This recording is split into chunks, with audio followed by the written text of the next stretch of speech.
Hello, everyone. I am just jumping in to let you know that this episode of That Nerd Thing contains explicit language, so please keep that in mind while listening. All right, let's jump in.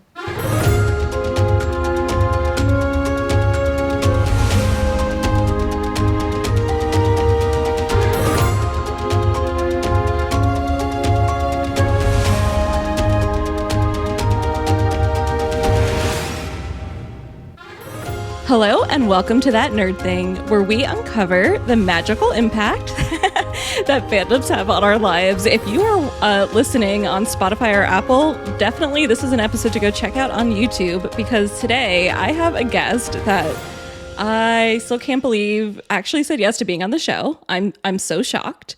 You might recognize him. Maybe not. It's been a long time. So he was the winner of Big Brother 8, the reality TV show that I've been watching for such a long time, but honestly hasn't been that great recently. At least you're honest. I don't even know if I could do his journey justice, and I'm sure we'll talk a lot about it. But I would love to welcome, and I'm so honored to welcome, Evel Dick to That Nerd Thing. Hello. Hello. It's good to be here. Thank you so much for saying yes. I'm like starstruck right now, but I'm also trying to keep it cool because I'm like, you're a person and I've been watching you for years, especially like on Dick at Night. So I feel like I know you and you're normal. I think I'm like kind of normal. Not totally. Don't say totally normal. You hate being, I think anybody hates being like normal, like looked at as normal or stereotypical. Everyone wants to be somewhat different. There's like almost 8 billion people on the planet. But everybody wants to be different from each other. You know, it's, I don't know, uniqueness. So, but hi, it's good to be here. Yeah, thank you. So I have to share before I ask some of my questions. So a few years ago, so I'm in South Florida, and I know right now you're in Orlando, but a few years ago you tweeted that you were going to Epcot. At the same day, my sisters were there, and they're like, they met you, and they're like, oh my God, you have to show him the picture where we met him. So I'm just going to... Yeah. I'm trying to remember when that was. Who knows? But tell them I said hello. Yeah. I don't know. I always try to be like approachable because and you know what it is? It's like anytime I'm going anywhere where I know there's a chance I'm going to run into people like Epcot or something like I just went to like St. Petersburg and I'll post it online. It's like, you know, if you see me, come say hi. You know, because inevitably afterwards. Especially like at the theme parks and stuff. Yeah. Somebody will be on my Twitter and go, I saw you and I really wanted to say hi, but I didn't want to bother you. And I'm like, you know, I told everybody to come say hi. So like I said, I always try to be like approachable. And you know what it is? It's like I lived in LA and I lived in Hollywood for so long. And you run into people that you recognize. Sometimes you don't even know where you recognize them from. Mm-hmm. It's like, is that the girl at the grocery store that's out of her uniform and I just don't recognize her out of her, you know what I mean? Yeah. Or the waitress or like, where the fuck do I know them from? And then like it dawns on you 3 days later when you're watching TV, they're on a toothpaste commercial like, oh, son of a bitch. You know what I mean? It's like some weird shit like that. I don't know. It's always nice when you meet somebody that you recognize and they're just cool. Mm-hmm. You know? I understand when you meet people that you recognize and they're like, can be like, standoffish and don't want to be bothered. They're with the family, whatever. Like, I get it. I understand it. But I don't know. My fan base has always been a little different. Right after the show, it was like insane. For me, it was like a good, like 7 to 10 years. It was just like this mania that went on. It was absolutely ludicrous. Like, and I never understood it. And I always tried to divert the attention off of me and onto like something more important than me, but it's like it doesn't work that way. Like it does to a little degree. Like I was involved with charities and this and that and different things like that. But it's weird, man. It's when I say mania, it was like this crazy mania. But with how Danielle she go, everybody thinks that we have the same fan base, and let me tell you, we don't. My fans, when I go out to dinner, they'll wait for me to finish. They'll wait outside and then they'll go, excuse me, Danielle, can we get a picture or whatever? She's like, his fans will see him across this crowded restaurant and scream, Evel Dick! And that's exactly the way it was. It was just like, It was fucking crazy, but it was like fun, man. It was fun. Yeah. I had a good time with it. I'm glad that part of it's over. And even when I did the VH1 show, I was really, really afraid. I used to say it's like calming down now, and I don't know if I want to go back on television and like stir that shit up again. But the VH1 viewership is so much smaller than like CBS, especially not CBS now, but everything's changed now. So, but CBS back in the day, my season got like 10 million viewers. You know, they haven't like sniffed 10 million viewers in public since my season. Things are just like very, very different where it was just, I don't know how to explain it. Like the casting director asked me after the show, she's like, well, what did you expect? Or what did you think? I'm like, honestly, I didn't think about this. I'm there to like win some fucking money. I was one of the very, very few people that just didn't give a fuck about the viewing audience. And that's obvious by the way that I acted, the shit that I said, the things I did. You know what I mean? It's like, it was all about like winning the money and fixing this relationship with my daughter. Everything else was secondary. And like anybody watching, I don't know them. Why do I care about? Why do I care about them? I don't. But that I think is what endeared me to the audience too. Is that I wasn't playing to like now. You can't get people on the show that don't want to be a fucking influencer or end up on OnlyFans or something afterwards. It's like, but that's what they all do. Now everybody comes off and everybody does a podcast. It wasn't like this when I was on. There wasn't these things like Zoom is what I use. Like there wasn't even Zoom. Like just before the fucking pandemic, nobody heard of Zoom, and I was using Zoom for a couple of years, and I found it. I'm like, oh my god, this is great. When I first started doing podcasts, we were using this thing called VIDYO, video, and it was so fucking expensive.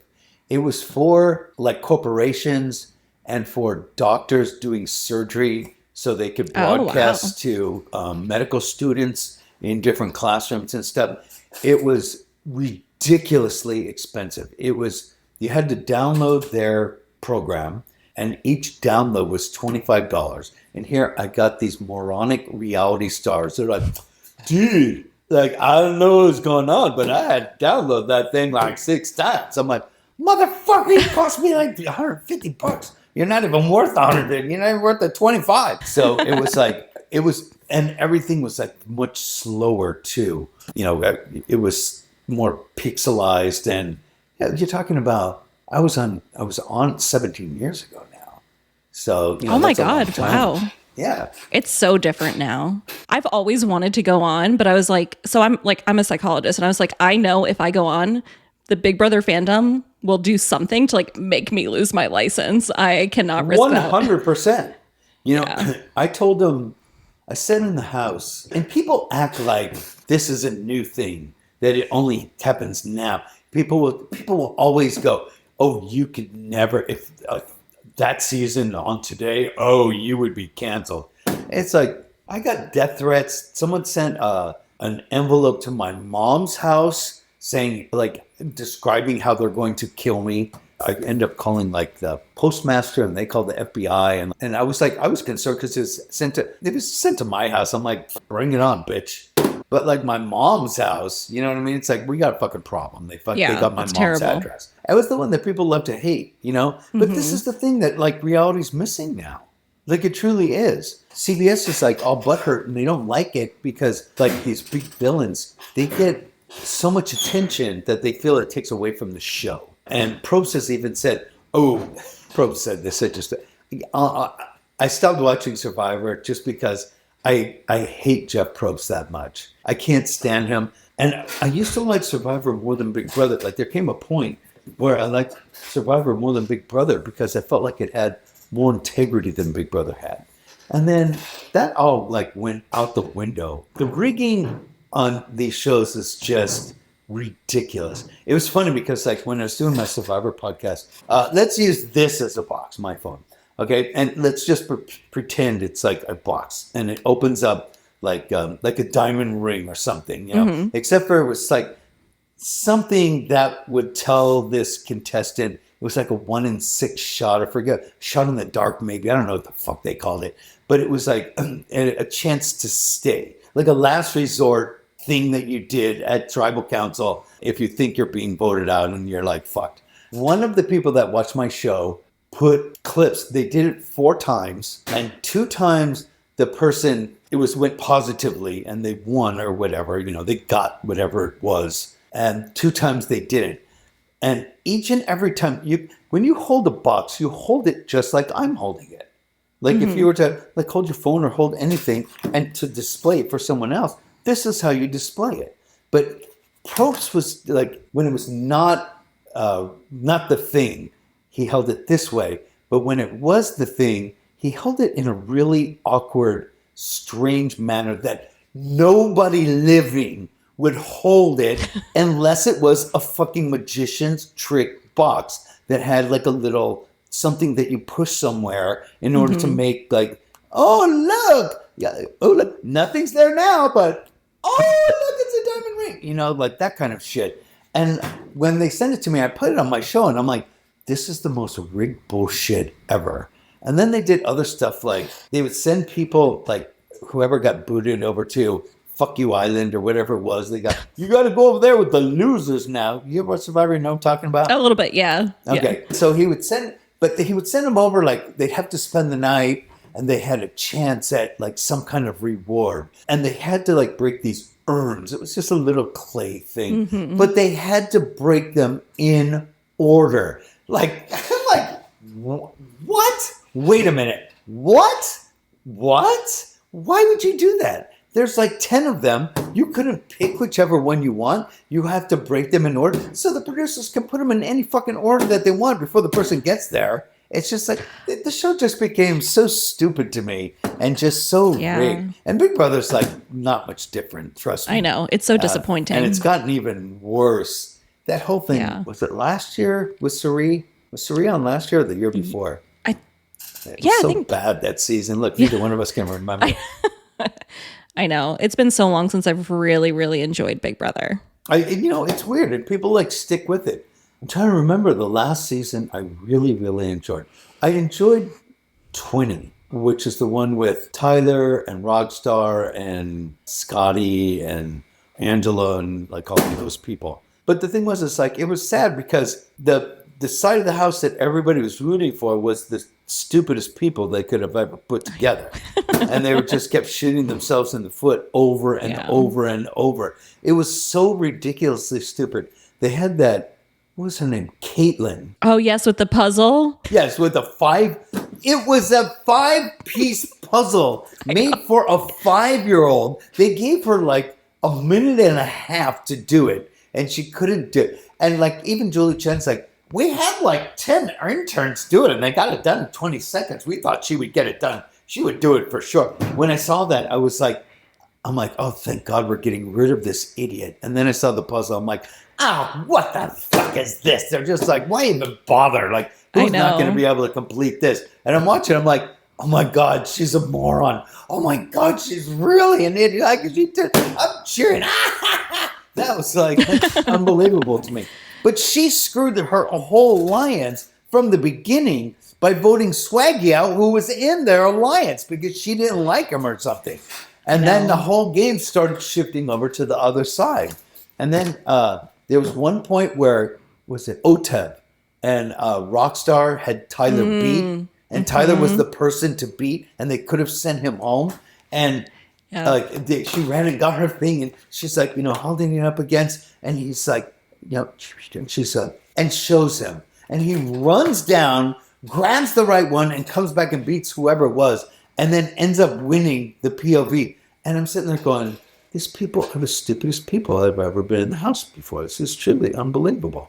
I know. I really miss the strategy and the scheming, but like the genuine strategy, I miss that so much.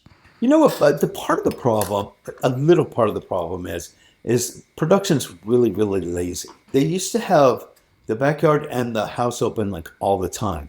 And for the comps, it would only be closed, I don't know, they would do it mostly like overnight after everybody was inside. But sometimes they would close it like a little early. And if it was a major deal they were doing, they would close it like maybe for like 3/4 of the day before. But like they were nice enough to let me go out and smoke. So I was the only one allowed outside. And they're like, okay, Dick, whatever you see, you're not allowed to tell anybody else. But you can't fucking tell what a comp is just by like seeing different shit. So it's not like it helps, trust me. Or I would have been telling the people in my lines. The game's just, it's very, very different now. Even then, there was like a lot of shenanigans by production. There came a point in the game where they're telling me the shit in the diary room, and I knew they shouldn't be telling me. They're telling me shit about other people in the diary room that I know they shouldn't be telling me. Then something came down with Danielle's boyfriend rescinded his release because Danielle was having this showmance with Nick. Then Danielle's upset. Why are you upset? You're over here making out with this guy on television, and you're upset that your boyfriend outside the house broke up with you? Oh, it's just like, Jesus Christ. You know, my advice to her, I know she was like when you're young and like I know that stuff like fucks with you really hard. And like we had this heart to heart, and I told her, I'm like, this is all bullshit in here. You've been with that guy for 2 years outside. Like you're gonna throw it away for some dude that you've known for like 3 weeks. Like, you know, it was really weird. I'm just like, you know, just flirt with him, whatever, and then wait until you're outside, and that's real life.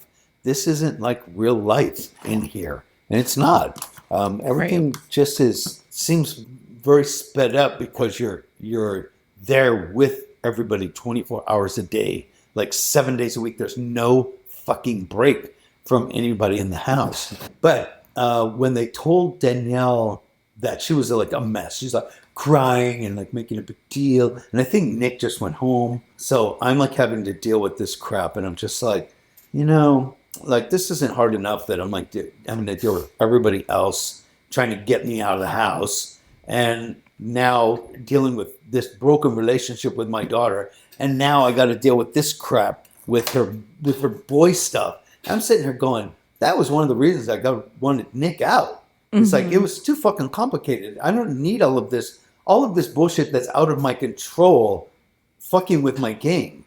Yeah. And if she wanted him and really, you know, you could do it outside the house. And plus, we were only a season after All Stars. And you remember, I was not good friends, not at that point, but I was friends with Erica from Big Brother 4 and All Stars. So I met Erica at the Comic-Con with my son in the early days of the Comic-Con. Like, it's like insane. It's just insane now. Well, this was back, let's say, Big Brother 5. So it's 20 years, you're looking at like 20 years ago. Back oh my God, that's crazy. Yeah. So we're at the Comic-Con and I hear, Evel Dick? And I look and I'm like, Erica?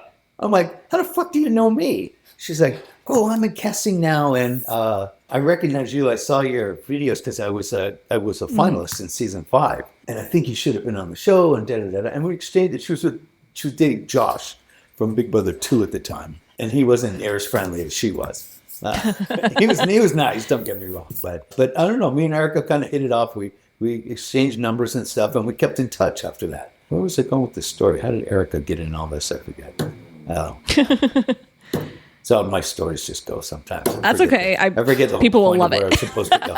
Anyhow, but I love Erica, and we're still good friends. Erica is now, she does the casting for Below Deck for like every season, every Below Deck Mediterranean, Below Deck this, Below Deck that. All of those shows, she's the casting director for, and she's won I think 1 or 2 Emmys. So it's good for her. Wow. You've met a lot of just in the entertainment industry, so many different sorts of people. Like, do you ever get starstruck? You know, it's weird that you said that. I don't really, I'm going to say, I've always looked at it like, I think because like, I did most of my growing up in LA, and I had like different stints in my life where I would be like exposed to like a lot of celebrities. I worked at the Beverly Wilshire Hotel. I was a waiter in the Beverly Wilshire Hotel. I was a waiter on the Queen Mary. I was a waiter at the Ritz-Carlton. Later, I ran Merv Griffin's club in the Coconut Club in the Beverly Hilton, where they have the Golden Globe Awards. But you like come across those people and you just like, I don't know, I just sort of like bullshit with them, and they're just people. They just have a different job type thing. And I think the only time, sometimes it takes you by surprise.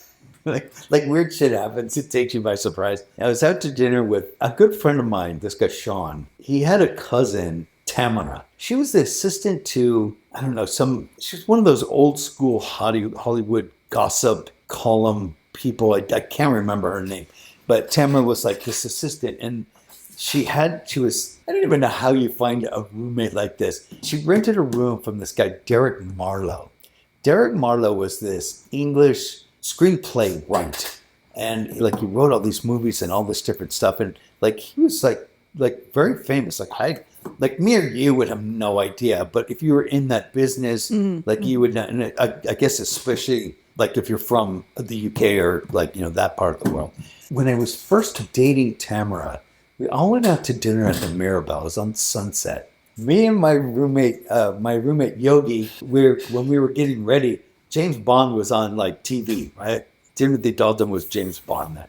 So we go out to the Mirabelle and we're like, Derek's there. And like, Derek was a good guy. Derek was like, he's an older guy. He liked having good-looking young men and women around him. He was gay, but he was like, he didn't like try to like come on to, I never saw him coming on to anybody. It wasn't like that. You know what I mean? He was just cool. And we would just take the shit out of him, like just tease him and like fuck with him all the time. And I think he liked the attention too. So anyhow, we're out to dinner, and here comes fucking Timothy Dalton, James fucking Bond, walks up to the table, and he's like, "Oh, Derek, how you doing?" And me and Yogi look at each other, we're like, "We just saw this on TV." And Sean leans over and he goes, "Oh, I forgot to tell you, Tamara was dating Tim before she started dating you." And I was like, "What?" She was fucking James Bond. Like, what the fuck? And I'm like felt so insecure. Yeah. After that, it was just like, oh my God, it was the weirdest thing. But he was the nicest guy that you ever want to meet. Like he was saying, "Oh, Tamara, how are you?" And she introduced him to me, and he was just like super nice and very cordial, and just sat down and had dinner with us, and like we became friends. It was like weird, Mm-hmm. But this whole story is going. That was like a prelude to the. Have I ever been like starstruck or taken back? Derek would have these parties, like every Sunday was like a party. Derek's place, how Tamara got to be his roommate is beyond my understanding. That they lived up in the Hollywood Hills. Like if you're familiar with Hollywood at all, you go down Sunset, past like the Whiskey and the Roxy and the Key Club, and there's a liquor store. And that liquor store is actually where Vince Neil was going for more liquor when he got really drunk and killed Razzle from that other band and went to jail for I don't know if it was murder or whatever. But there's a liquor store there. You make a right, you go up and just keep going up. And there's a street called Blue Jay Way. Blue Jay Way is, I didn't know this until, I swear to God, I didn't know this until like 5 years ago. Blue Jay Way, I knew there was a song, Blue Jay Way, by the Beatles. I didn't know that George wrote it because of that fucking street. He was waiting for someone to pick him up on that fucking street, and he wrote that song, Blue Jay Way, from that street, and they lived on Blue Jay Way. And Richard Gere was one of their neighbors, and Madonna was one of their neighbors. It was a very, very strange chapter in my life. But Sundays, anybody who was anyone that was English, that was in town for shooting something or doing whatever, would be invited to Derek's for this barbecue. They never barbecued a thing. I didn't even know if they had a barbecue outside. They would order all this fucking food. And they had this pool. This house was really nice. You take a shower and like you're naked and it's all glass and you're overlooking the Hollywood Hills and everything. It's just like, there has to be somebody looking at me naked in the shower right now. But it was like beautiful. Like, it was beautiful. It was a sunken living room, had like a grand piano, and the house was really, really nice. And you got into the backyard, and it's this long backyard, and had this like Greek or Roman pool. So like a long rectangle with these Roman or Greek statues, probably like at least 4 on each side. Wow. Whatever. This is a long time ago. But it was just like you would think. You know what I mean? Like, you would think of like this, the Hollywood Hills society, hoity-toity type party. Anyhow, I met so many stars at that fucking house. Jane Seymour, Dr. Quinn, Medicine Woman. I got drunk with her and like knocked her in the pool. Roger Daltrey from The Who. Wow. The one that I really was starstruck was Paul McCartney. When Paul McCartney, because I was like, I've always been a huge Beatle fan from the time I was like a little kid. And Paul was always my favorite Beatle. Yeah. So like meeting Paul, I didn't even know what to say to him. And I'm not shy. Like, I go up to people and I talk to them. I don't give a fuck who they are. I'll find something. This is one thing I've always like thought was like pretty cool about myself. It's like I've always been able to like find something to engage the other person with that they're interested in. When here's a side story. I was at the House of Blues in Orange County. Keanu Reeves was there. He was dating the singer of Evanescence. He plays in his band too, called Dogstar. And I just saw he was playing bass in a band called Becky at the Roxy. So I saw him, like, it was up on the deck. I was having a cigarette, and there was nobody there except for me, him, and there was these 2 girls that had gone up there and was talking to him. And when they turned around, they were all like, and I saw him just like, he just did one of the, and I was like, oh, fuck. I don't want to bug him, man, but I want to talk to him. Yeah. So I went up and I just didn't even give him a chance and just started talking about Dogstar.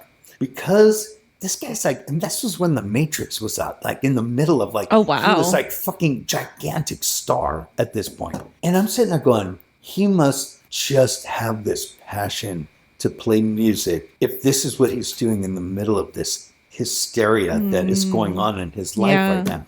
So I brought up Dogstar and I was like, hey, so I played bass and Becky, and immediately he lit up and he's like, oh, wow, no way. And I'm like, yeah, they had like the poster on the side of the Roxy, and it's like, oh, no shit. Da, da, da, da. He ended up inviting me to go see him play and Becky and this and that, and we talked for like a half an hour. People are just people, man. Yeah. And Keanu Reeves has this, he didn't then, but now he has this reputation for being like the coolest guy on the planet. Mm-hmm. People, love him. Yeah, it's just like he like will give up his subway seat for somebody, and give somebody, oh, you look like you deserve $1,000, or he foregoes a lot of his pay in movies for other actors to be paid more, and like it's just a cool motherfucker, Mm-hmm. So anyhow, back to Paul McCartney. So Paul McCartney's like, we're walking around and like. I'm in the kitchen and I see him and I wanted to go talk to him and I just kind of put it up. And then finally, I must have been like an hour and a half after he was there. And of course I wanted to talk to him. Of course I knew. And I just walked up to him and I was like, I'm like, Paul. And I'm like, Dick. And he's like, oh, made some jokes about that. And he was just like, relax. Everybody's relaxed, had some drinks and da-da-da-da. And I go, wanted to say something. Wanted to introduce myself to you for like an hour and a half. But like, I'm sitting there going, what the fuck could I ask a Beatle that hasn't been asked 10 million times before? Yeah. And he just started laughing, and he's like, I don't worry about all the rest and what happened in the past and this and that. He's like, what are you drinking? So we went and did a shot together, and we just started talking and bullshitting, and it was just cool, Yeah, it was weird. So what are your heroes growing up? So that was cool as shit. I don't know. I can't think of like really like anybody else, and I've met some pretty big stars and stuff. I got to hang out with Keith Richards for 3 weeks. Wow. And I got to dress like a pirate. Yeah. Right. You were his his body double? Yeah. Pirates of the Caribbean 3. It was cool.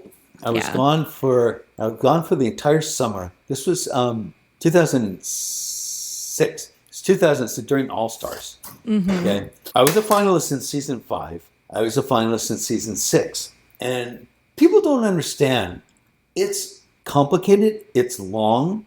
The interview process and audition process and all that. Like, I cannot begin to describe, I'm not joking here, it's just ludicrous. They want you to lie to everyone in your life. When you get to the finals, then at least, they would put you in sequester for 10 days. This been not before the show, before you were on the show. This was just the finals. So you have to like lie to your boss. Like you're not allowed to tell anybody if it gets out that anybody knows you're disqualified.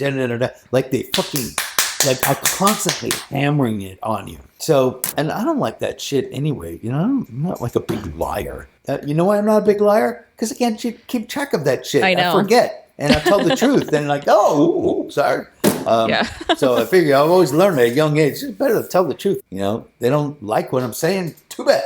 So after two seasons, 2 years of that, it's like a 3.5 month process of going through all of this shit. And then the fucking contract, I'm not lying, is like this thick. Like if you were to lose like every limb, every like slice your finger off and like little slices all the way up your body, like your folks couldn't sue, nobody can sue. They have, got you coming and going with the goddamn contract. And when I made the finals in season 6, or I think in the beginning of the process in season 6, I told Robin, I'm like, just carry over my contract from last year. Like when I say it's like this, I mean it's like this. And it's not just sign on the bottom. It's like line, and the back. Rah, rah, rah. They want to know every place that you've ever lived, every job. And like the first time, it's insane for like these private investigators to check your background and this and that. And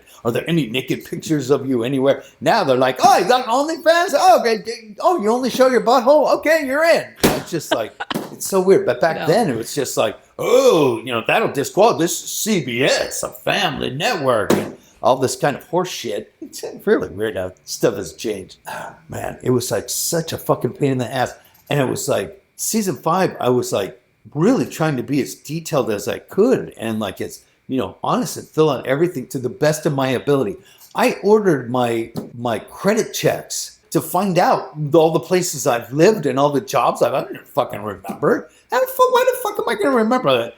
Job at like that I had for a month somewhere, but I was like detailed and like wow. That season 6 I was just like fuck this. I filled that out in the parking structure before I went into the finals. I didn't do any of it and sitting in the parking structure, and I had like a half an hour there, I'm just like filling it out as fast as I can, like fuck it. Those 2 years I spent 6 months doing this shit. It's like, a quarter of your life is dedicated, in 2 years to doing this fucking bullshit. And the first time, like, I didn't get on, I was shocked. I was shocked they didn't put me on. I couldn't believe it. From the get-go, I don't know, and I did it on a whim. I'd been a Big Brother fan. I watched Big Brother from season 1. I was on AOL watching the feeds back with dial-up when somebody would phone. Some shit's finally going on in the house on the feeds, and you're like, ooh, and somebody would call and knock you offline. I'll call you back, and then take you 10 minutes to get back online, and then everything's over. Yeah, those were the good old days. Yeah. But that's when the show itself was so groundbreaking. Nothing had ever been done like this. And for it to be like them not to have done anything to update it after 25 years with all the technology and everything going on now, are you insane? Like, think about it. This is 25 years ago. Big Brother started in 2000. So 24 years ago, where there's a television show with these people locked in a house, and you can go online and like, I'd just gotten a computer for the first time, and you go online and you can watch these motherfuckers talking like that's on the TV show. This is like weird. And back then in season 1, it was on, I think it was on, was it 5 nights a week or 7 nights a week? I can't remember, but it was on more than 3 times a week. Really? Yeah. I started watching him live in Big Brother 4. Oh, June season. Yeah.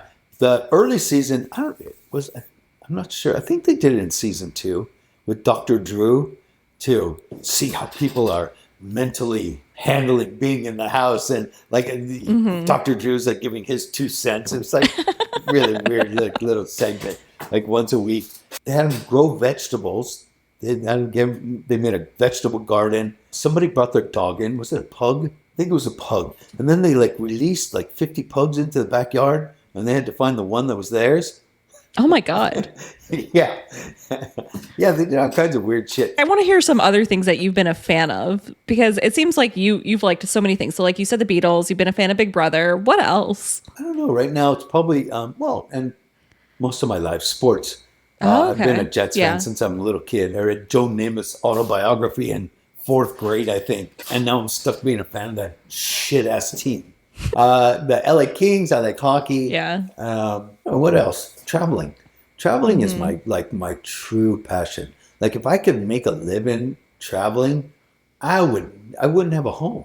I would just be traveling like all the time. I love going to new places and seeing new things and experiencing new culture, food and places and the architecture. I don't know. I just find it like in like real history. This is one of the reasons that moving to Ireland is like, I don't know, just so intrigued with like everything. There's a bar in Ireland. It's the oldest bar in the world. It's called Sean's Bar. It's weird. The Irish didn't have any like really snappy names like the English, like the cock and the cat, or the you know what I mean? The crow and the cow type of like pubs. Sean's Bar is 1,100 years old. Wow. And the last time I was there in January, me and Phil stopped and had a couple pints of Guinness and talked to the owner, and he like gave us like the whole spiel about like, I'm like, you must tell this story all the time. He goes, but I love it. I love this bar and I love this place, and I don't mind talking about it. Everybody's so nice, and there's real history, you know. One of my cousins, cousin-in-law, was married to my cousin-in-law, whatever. But he owns a bar that's, I think it's 500 years old. And it has like 2 of the original stone walls. And it's like real history. You know what I mean? It's like here, I spent most of my time on the West Coast in Los Angeles, Long Beach area. And, Long Beach, hold on, it's a historical monument. How old is it? It's 100 years old. My grandmother's older than that. What are you talking about? But, that's like, big historical things like 100, 150 years old. This country is only, we're coming up on 250. 2026, the United States will be 250 years old, which is nothing. Right. It's nothing. There's a drop in the hat of, there's been like feuds going on longer than this place has been a country. Yeah, it's crazy. So I remember, I don't know if you're still a fan, but you were a fan of Doctor Who at some point? Yes. Are you a fan of Doctor Who? Mm-hmm. Okay, let's talk. Only from the reboots. Yeah. Not from before. Yeah. Because I never saw it before. I don't know if it was even shown in the United States. If it was on a channel that we didn't get. Cable TV didn't always used to be a thing, man. There's like when I was in high school, my girlfriend's area and her dad was like installed cable. Like, so they had cable and MTV. Like, we didn't have that. My fucking parents are too goddamn cheap anyway. So I'd be at her house like watching MTV. I was talking about MTV. We didn't have MTV. So like Doctor Who, like there was no BBC America. There was none of that before. So I didn't get into it immediately when the reboot started. I think maybe 2 seasons in, and then I went back and watched. I don't even remember who turned me on to it. Somebody did though, and it was probably somebody like on Twitter or social media. Yeah. Back then, because they know I like sci-fi. I went and started watching, and I really, really liked it. What was the first good one? David Eccleston, right? Chris Eccleston. Yeah. Yeah, that's right. Chris Eccleston. I loved him. I thought he was fantastic. I was so disappointed he was only on for 1 season. And I heard it was like a little problem between him and the chick that played Rose, which is too bad because I really liked him. But I loved Rose. And Me too. Then with David Tennant, they was like fucking seal the deal, man. Now, I love show him. is fantastic. I know. I watch David Tennant in everything he does. I just saw him in Jessica Jones for the first time. I just started watching it. He's so good. He stole the show. I know. He's going to be I'm going to Florida SuperCon in Miami this weekend, and he's going to be there. And I'm just like, I need to make sure I stay like calm, cool, and collected when I meet him. And I'm not like super crazy because he's so cool. I would love for him to be on the podcast, but I mean, he's busy, I'm sure. There was a show.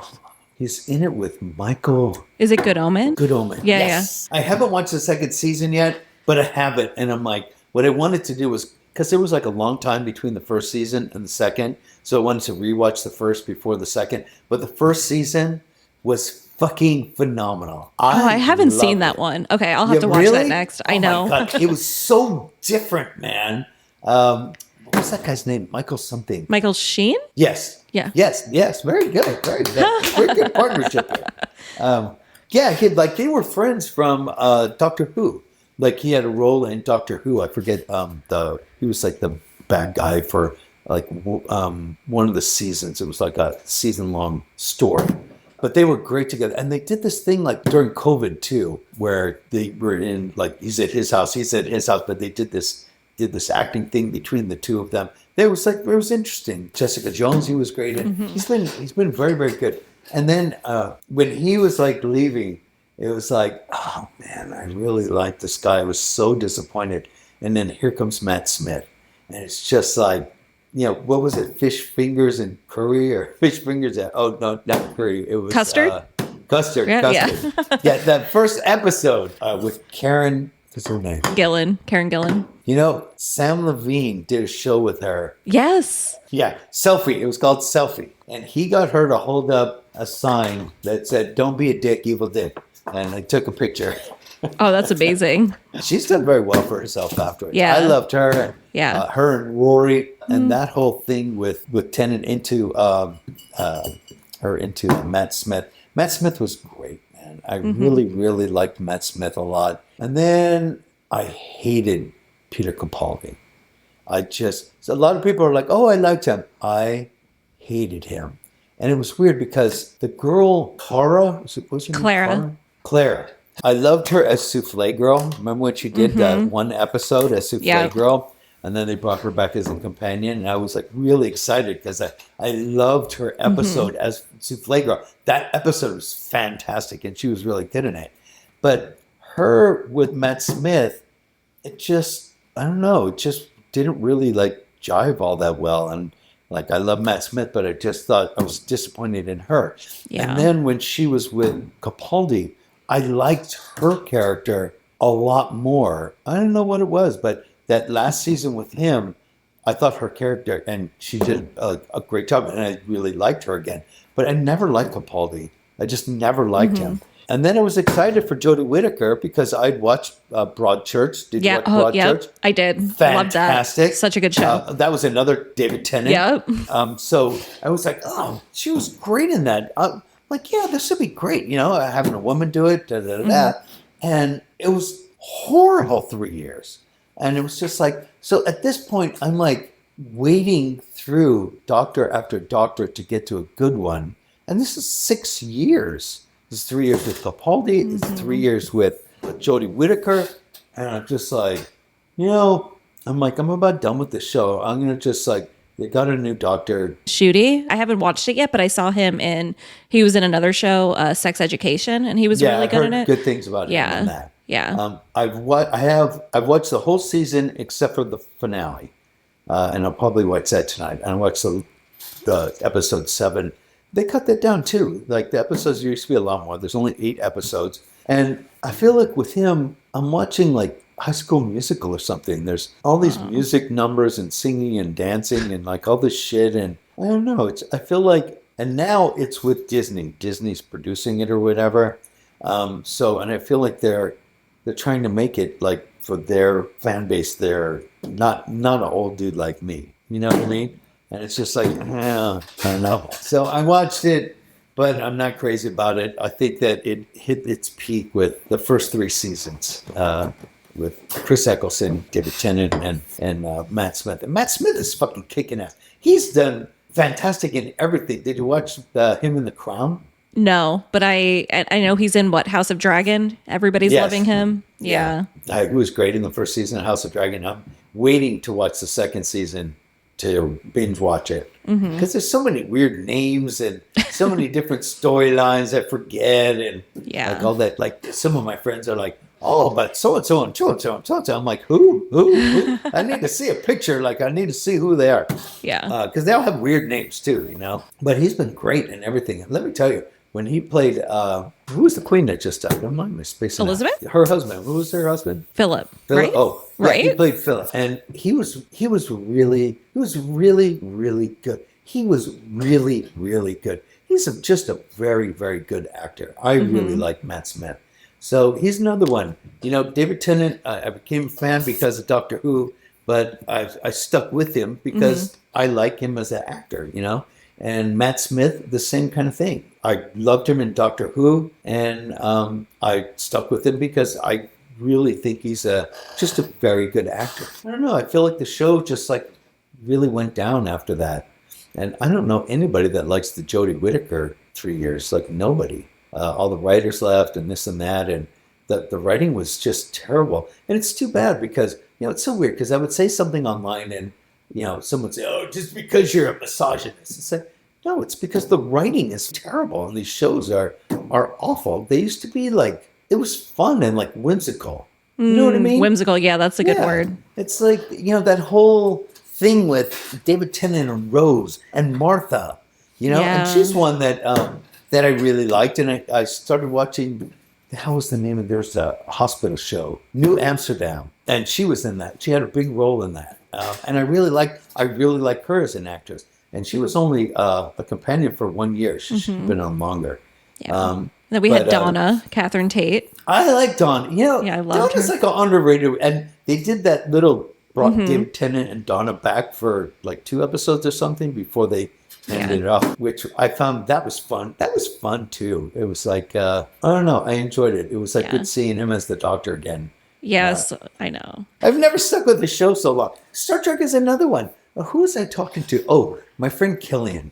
He lives in Dublin. And for him, growing up with Doctor Who was like me growing up with Star Trek. And, you know, we're like comparing notes. And I was so excited when they're like, after 25 years, they're finally bringing Star Trek back. I was so excited. Let me tell you, I was doing a podcast because I didn't want to like just, I don't know, I was doing the Big Brother and Survivor and Big Brother Canada and da-da-da-da. And there's a friend of mine that I met when I was in Hollywood, Garrett Wong. Garrett was, he played Harry Kim in Star Trek Voyager. And that's how I met him. I was like, hey, fucking Harry Kim, what's up? Let me buy a drink, man. We were in Vegas or something. And I went like, oh, and I was with the trashy lingerie models. That didn't hurt the situation either. So he's like hanging out and like we're drinking with all these lingerie girls. And we became friends. So I hit him up. Oh my God, this must be like 6 years ago now. But I'm like, hey, I don't know if you know what I do for a living, but you know, I do this podcast about Big Brother and da-da-da-da. And I was thinking I wanted to branch out and do like, you know, other stuff. Would you be interested in doing a Star Trek podcast?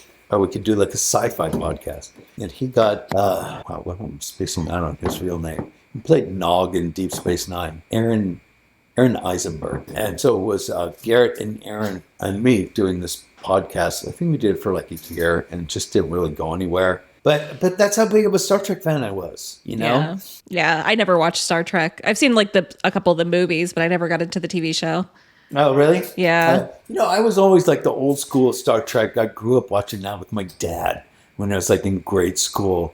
And then I didn't really give the Next Generation like a real shot. It was kind of like when Van Halen broke up with David Lee Roth and then Sammy Hagar came in and didn't really give him a shot until like years later. And it's like, oh, it's not too bad. And my ex-wife was like a huge Star Trek Next Generation fan.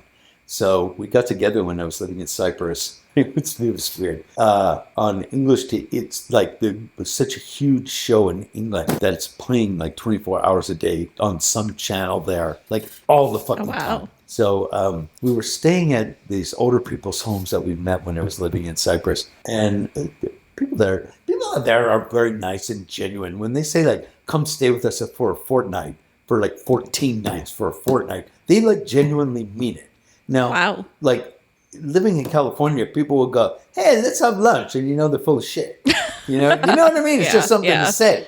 So it's like, it was so strange for me that you meet these people and they like truly mean like, come and stay with me for like a couple weeks. And, they'll put you up and this and that. They were so nice. And like, we were so tired from traveling. We were actually on our way home. We left Cyprus. Cyprus is the island that's the farthest in the Mediterranean, east. 75 miles more east is where Israel and Lebanon are. North is Turkey and Greece, and south is Egypt. So it's the last island in the Mediterranean. I was in Paphos for a couple of years. So we're coming home, and we went to Moscow, and then we went to Paris, and then we took a ferry over to Dover, and then took a train into London. And when we got to our friend's house, they were probably like my age now. So this is 30 years ago. So they're like 30 years older than we were. And they're like, hey, let's do this, let's do that. We're both like, we just want to like just chill and we watched Star Trek for like 2 days. Oh my gosh. And she was like a huge fan of it. And that's when I got into Star Trek Next Generation. And I've been a fan ever since. And then I like watched Deep Space Nine and Voyager and Enterprise. And I like that era of Star Trek was very, very good.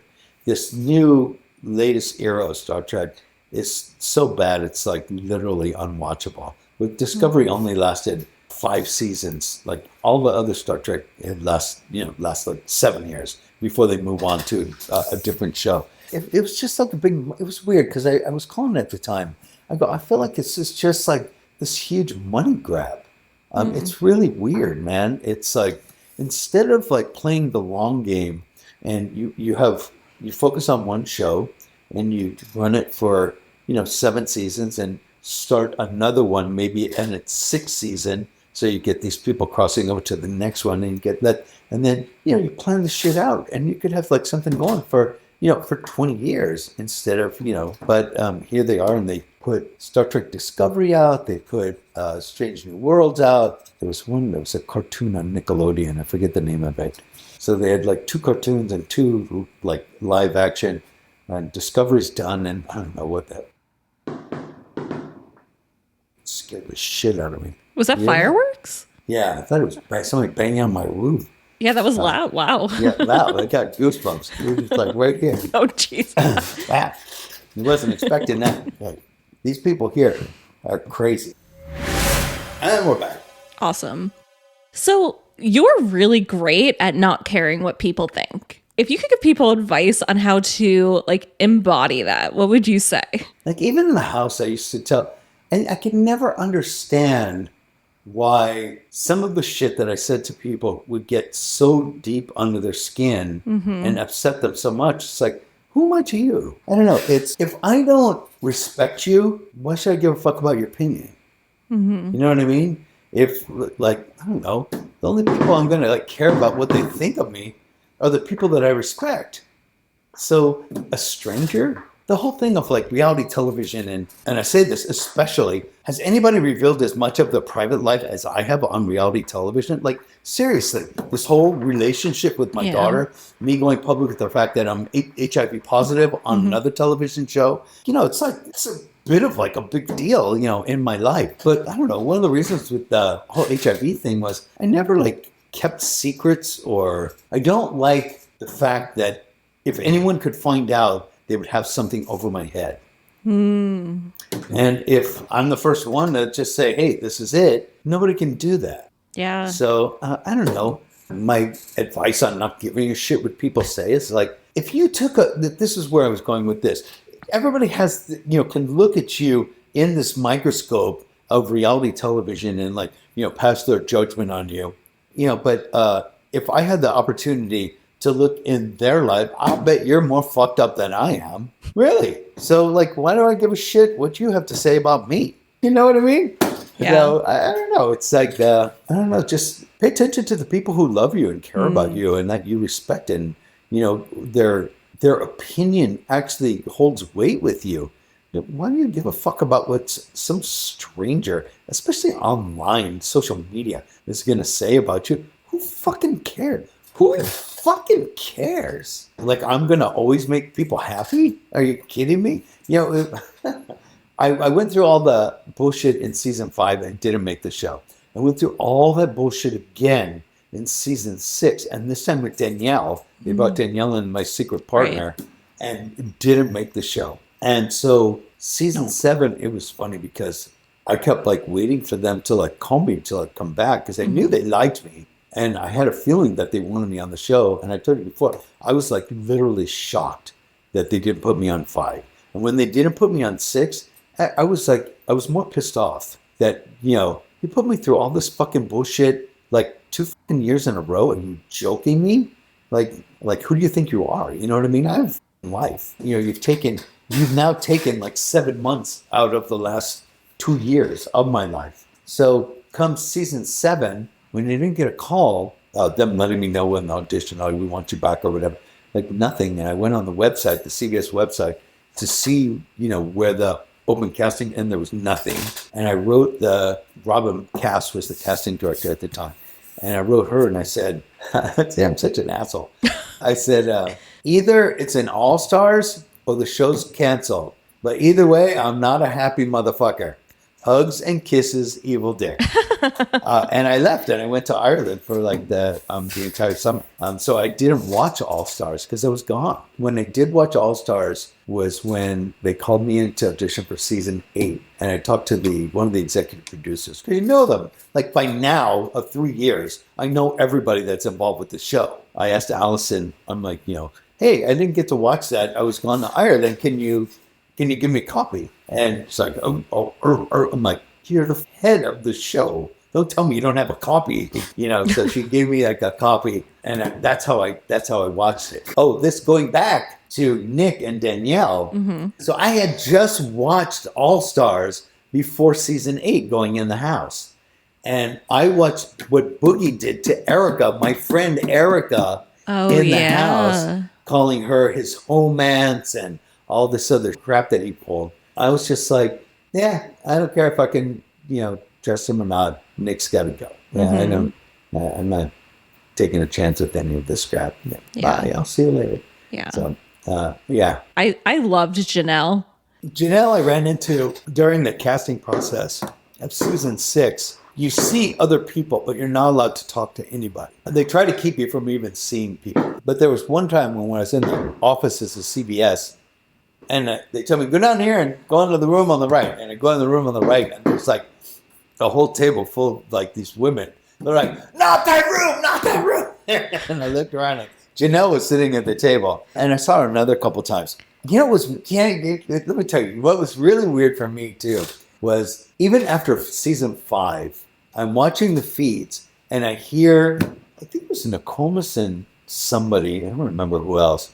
I'm really surprised that Tommy Lee looking guy with the tattoos and the red and black hair is not in here. And there was somebody else, I thought he was in here for sure. And I'm like, these motherfuckers are talking about me. Like, it was weird. And then season 6, it was the same thing where there was, I forget who it was, but like, you know, who did you think was going to, you know, and they're all talking about, and like 3 or 4 of them were like, yeah, I was really surprised that guy with the tattoos didn't make it, and da-da-da-da. Season 6, like I said, it was like kind of annoyed. So here comes season 8, and going through all of this shit, and then at the end of finals, after they sent everybody back to their corners of the country to go home after like the 10 days and all that shit, they call me in, and this is like 2 days before they announced the cast or something, and Robin's like, they've never done this before. You're meeting with the head of reality programming for CBS, and like his number 1, and Allison and Rich, the 2 executive producers. And she's like, I want you to come in early so I can talk to you in like, you know, the waiting area before we go in. I'm like, all right, cool. So I sat in my car. I got there really early, and I sat in my car, and I was getting like all pumped up, listening to Motley Crue, Hooligans Holiday, just really loud. And I go up there, and Robin said, okay, I want you to do this. And I'm like, hold on, Robin.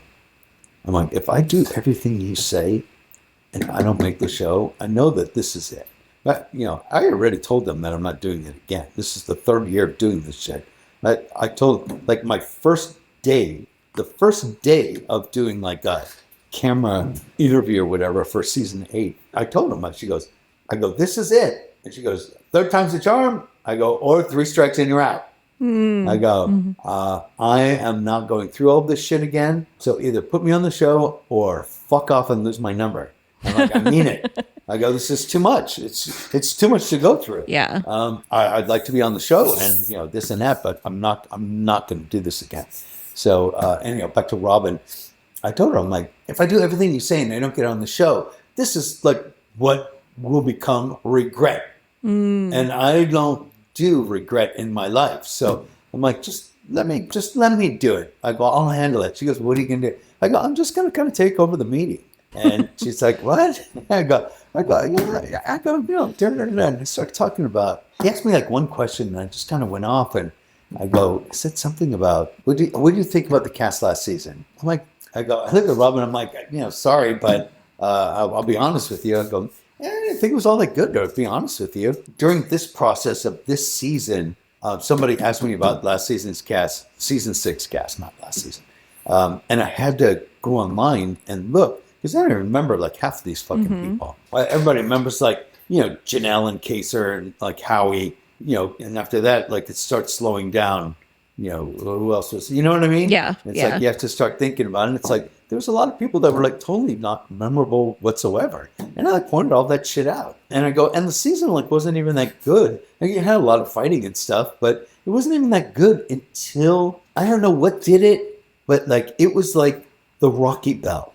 You remember when like Rocky is like, oh, and all of a sudden it's like, ding, dun, dun, dun, dun. The motherfucker's like running up the steps in Philadelphia. Yeah. And like something happened with Janelle and like the Rocky bell, ding. And she just started killing everyone in all these comps. And I'm like, this fucking chick is awesome. And I'm like a big Janelle fan. I'm like, I love that girl. And like her, the way that she lost in the final 3 that season, it was even worse in All Stars. All Stars was ridiculous. Painful. What? Janelle was at her peak in season 7 and season 6 and season 7. I don't think that Janelle, I'm not ripping on her because you get older, your body changes, you shed said 3 kids, but I don't think she's won a comp since season 7.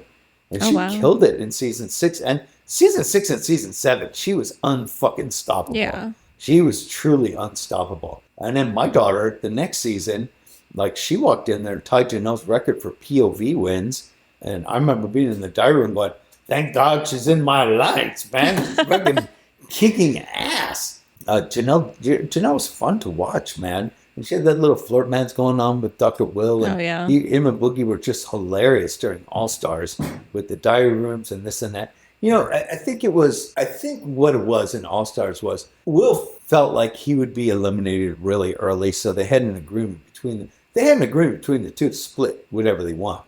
So they just went in there and like anytime there was anything up for grabs, they took it. They did that tomb thing and Boogie got like a trip to Tahiti and Will got $5,000 and like this one got this and then one got that. And then they blamed it all on Marcellus. Yes. Yeah. That was fucking hilarious. And what was so funny was so many people that I admired like Danielle Reyes, like Marcellus, and Will and Boogie just made them look stupid in All Stars. And it just showed how flawed their games like really were when they were up against real players. As opposed to, the other people in their seasons. So when I watched the All Stars, I really enjoyed All Stars. Not just for the laughing and falling out of your chair diary rooms, but they played very well. Yeah. Will and Boogie, for them to make the Final 4. And we all know that Will should have won that season, not Boogie. For sure. Boogie shouldn't have even been on All Stars. Let's be real. So I'm like, come on, let's be. Yeah. I even said that to Robin. I go, why was he even on us? And this is back before I was on the show or anything. I just never cared. Yeah, That just like, you want my opinion? Here it is. Like, why was he even on? Did Will say he wouldn't do it if he wouldn't go on? She's like, oh, no. But that's exactly what it was. this will like brought him along.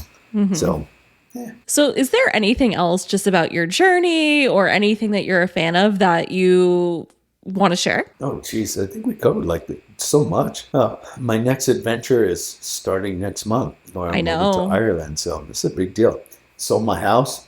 Everything's like in boxes and everything packed up. Got 3 weeks from today, I think. Wow. Well, thank you for doing this podcast in the middle of moving. No, it's okay. I'm in a really weird void right now. I sold my house like very quick, and I wanted a longer escrow. It's like 30 days here in Florida, but I asked for 45 because I figured I'd need more time. And like now I'm like, oh, I wish I would just went with 30 because like everything's done. I'm like in this weird waiting point. I got like between. 2 weeks before everything goes in storage for my son to come pick up, and then I leave. So wow, that's exciting. It is. My life has been so much of an adventure, and I've always looked at my life as an adventure. And I don't know, I've been kind of flat for like the last 10 years since I've been here. I feel like I've gotten too comfortable or something. My life is too many up and downs, and it's been like well, there's nothing wrong with that, but I don't know. I just feel complacent and stagnant here. So it's time to make a change, and I just feel like this will be the last great adventure of my life.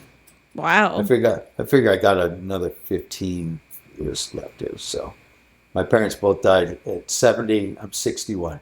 So I got 9 years to live it up.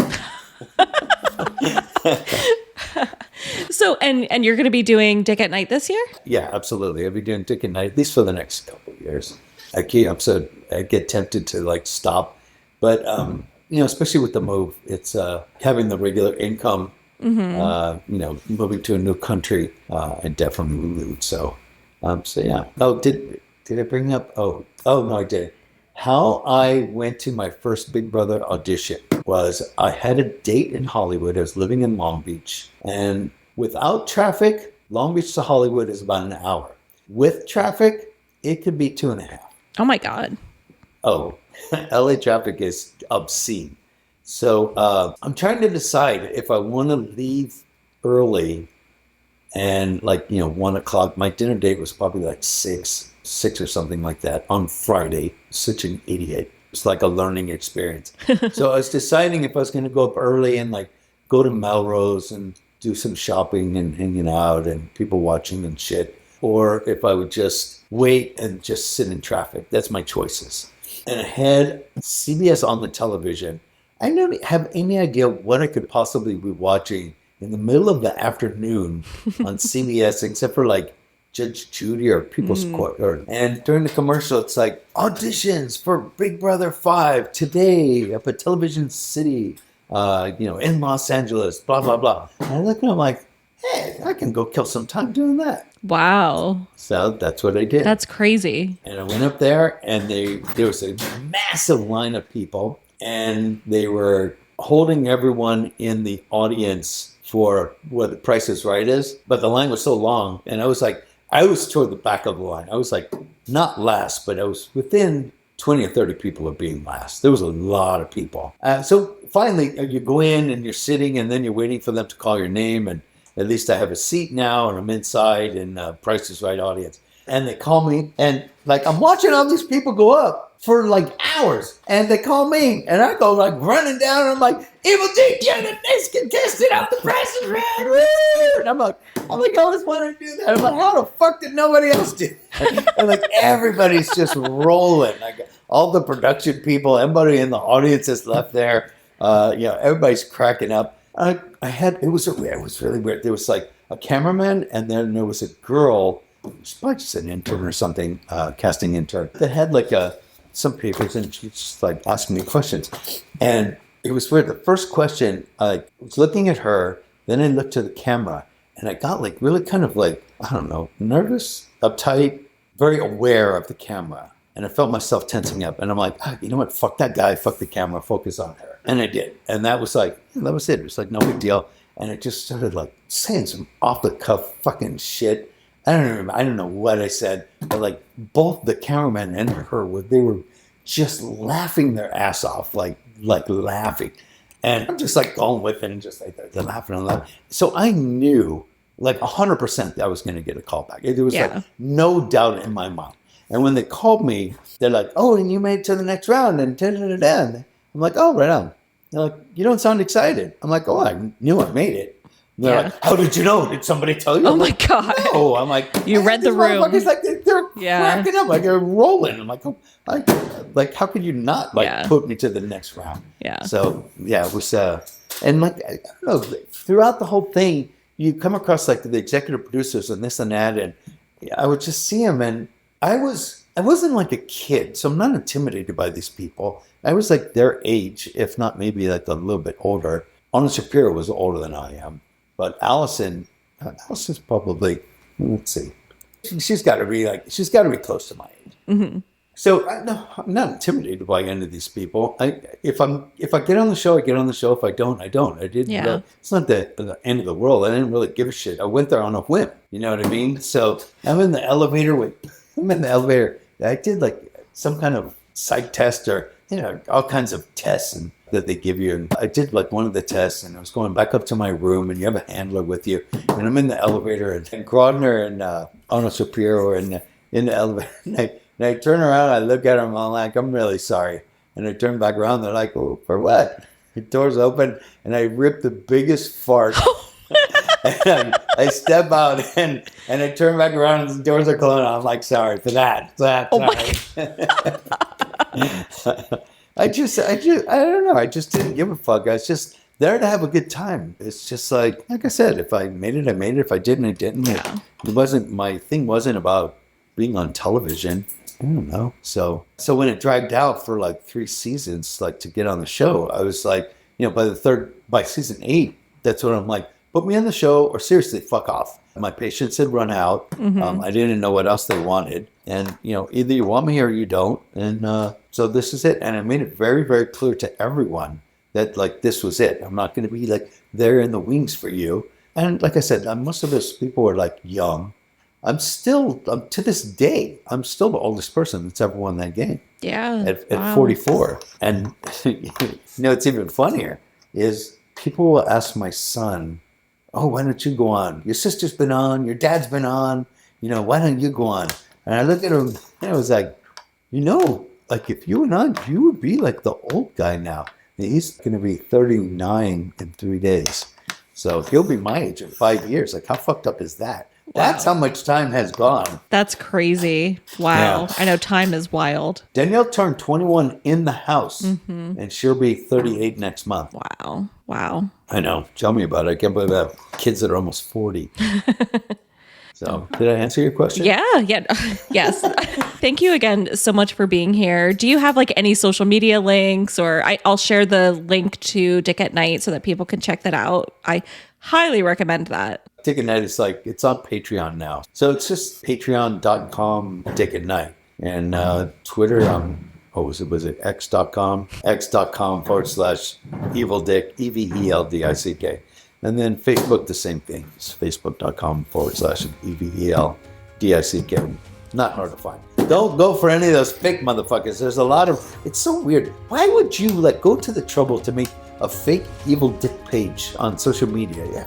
Yeah. You couldn't find anybody better? Seriously, you kidding me? I just came across another fake Richard Louis Donato or something on some social media. It's so weird. There's like a ton of them.